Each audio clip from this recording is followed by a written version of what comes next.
Okay, so I need to be honest here, and I'm only doing this format because I want to get this video out as quickly as possible. This Nintendo Direct was kind of garbage, okay? And aside from a couple of cool points that I'm going to make here, the majority of this Direct was complete dog shit. Now, one thing to note is they went with a different format this time. It wasn't a live stream like normally. It was just uploaded this morning and you could just watch it at your leisure, which that was a good thing for me because I don't want to see that annoying live chat that is just endlessly moving on and on. It's kind of distracting, even though you can disable it. You still see people's really dumb comments for different things, like, the internet is just kind of dumb. But the Direct was pretty garbage for the most part, and as I said, there was a couple of points here that was pretty cool that I want to talk about. And of course, they started this Direct with the Sunbreak DLC for Monster Hunter Rise. I guess there's more information they wanted to show us, some more monsters or something. I am still a bit excited about the DLC. The last information we got made me a bit less excited because I haven't progressed far enough into my game file to be able to play these DLC maps. You have to be like Hunter rank 7, and I think I'm like a rank 4 on those missions, so I can't even play the DLC even if I buy it, which releases in a couple of days. So there's no way in hell I'm gonna manage to make it to that point in a couple of days. So you won't be seeing content on this DLC from me anytime soon because I can't play it. I can try the demo, but I really don't want to play the demo. I just want to play the game. But if you haven't played this game yet, you should check it out, even if you're not a Monster Hunter fan. I'm not a Monster Hunter fan at all. I've only played like one of them back on the PSP, and I didn't really care about the franchise, but something got me interested in this one, and I actually loved playing this game. It's a lot of fun. Even when you play a multiplayer and you have like random players with you, it can be pretty fun, and you can see some of the cool things they can do that you don't know how to do.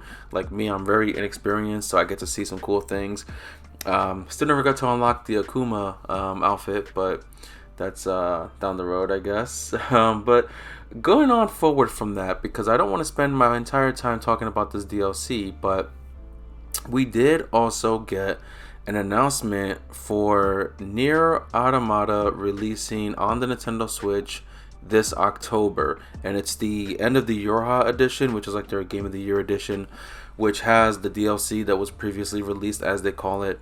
The DLC initially was just like one extra mode and like one extra outfit for each of the two characters, but they did say that there will be some Nintendo Switch exclusive outfits, one of which is the alternate look for 2B, where instead of the black dress she has the white dress and the darker skin tone. So that's pretty cool to see that they are adding things to this version. I don't know how I feel about playing that game on Switch because, as you know, with third-party titles, especially major third-party titles, it could potentially run poorly on the Switch. And the game is meant to be fast-paced. There's a lot of fast-paced combat here, and I don't know if the Switch can handle it. I don't know if we're going to have major frame rate drops and stutters and everything. Thank God it's not a cloud version, because the cloud version games do not work at all. They are complete dog shit, and Nintendo needs to stop making cloud version games. They just need to stop doing it. But as I said, I'm worried about this game on Switch. You can probably get it pretty cheap on the other consoles.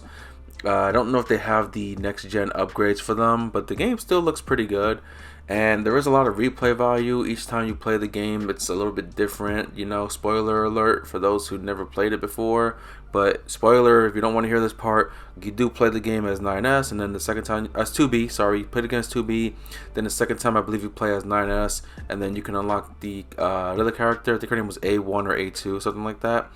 So you have different gameplay each time you play the game. Each character has a different play style, and there's different endings you can unlock. I believe they said there's like 26 endings in the game. So there is a lot of replay value, and the game is pretty interesting. So I do hope that if for those who want to get it on Switch, hopefully it does run pretty good on Switch. Hopefully we won't see any major issues. But there wasn't much else that was announced for this Direct, with the exception of In my opinion, one really cool announcement that we got. They did this section about classic characters making an appearance, and one of the worst ones here was Bomberman. I don't know why they're still trying to release Bomberman games. Ain't nobody playing Bomberman. I don't think anyone ever played Bomberman back in the day. Bomberman was dog shit as a game. But we are getting 10 of the, or I believe all 10 of the Mega Man Battle Network games that were released on the Game Boy Advance. These were like, I only played like one or two of them, but I preferred those Mega Man games over the old school Mega Man games. Now I know some people like the old school ones better, and that's fine. Mega Man does have some range. And for me, I did enjoy those Battle Network games. They had, in my opinion, a really interesting combat system, interesting story and gameplay. For us, it was like Mega Man Pokemon in a way. And, the collection having 10 games is going to be physical with all 10, which, judging by previous releases, it'll have half of the games on the card and the other half you have to download. And they are releasing the games in two different sections digitally. And you can imagine this game would probably cost around $40, which is just perfect. 10 games for $40. That's a lot of Mega Man to get through. These games are not short by any means. They are pretty lengthy. So if it does stick with $40, you are getting a great deal. If it's $60, in my opinion, you're still getting a pretty good deal, because like I said, these games are not short and they can be challenging, and the story for these games is just amazing. Other than that, a lot of the direct was just crap. It really wasn't anything that they showed.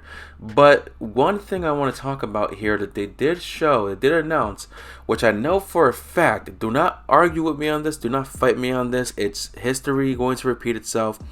Why is Sonic Frontiers releasing on Switch? It already looks poor on the next gen consoles from the gameplay we've seen, and you expect me to believe it's going to run perfectly on Switch? The game may not even run perfectly in general. It may not.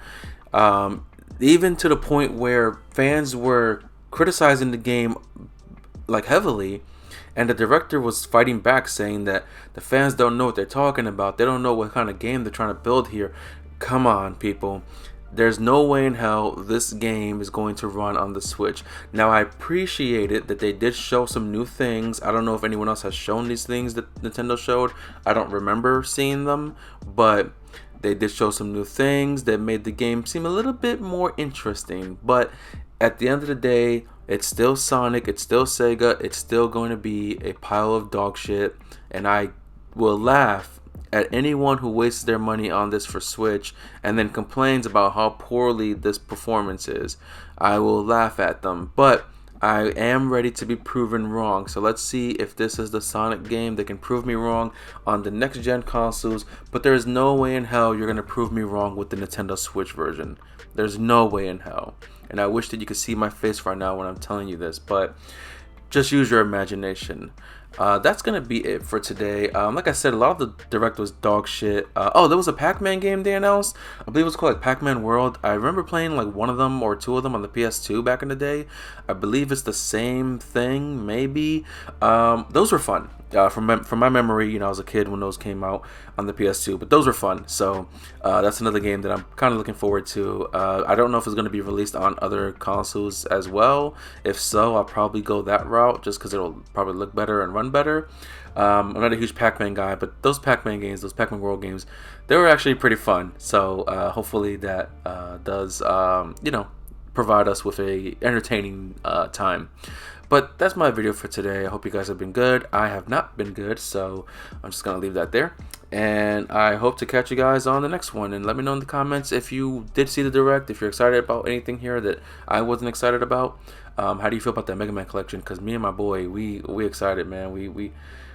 I told him about it, and I was like, yo, we ready. This is crazy.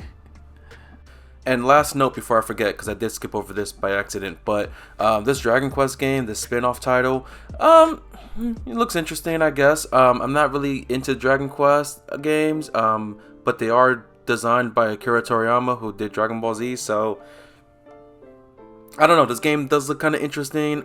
Maybe it could use a bit more improvement going forward, but it does release in December, so You know, that might be something that I'll check out down the road. It, you know, like I said, looks kind of interesting. Nothing too crazy. Just want to throw that in there before I forget. All right, thanks guys. Later.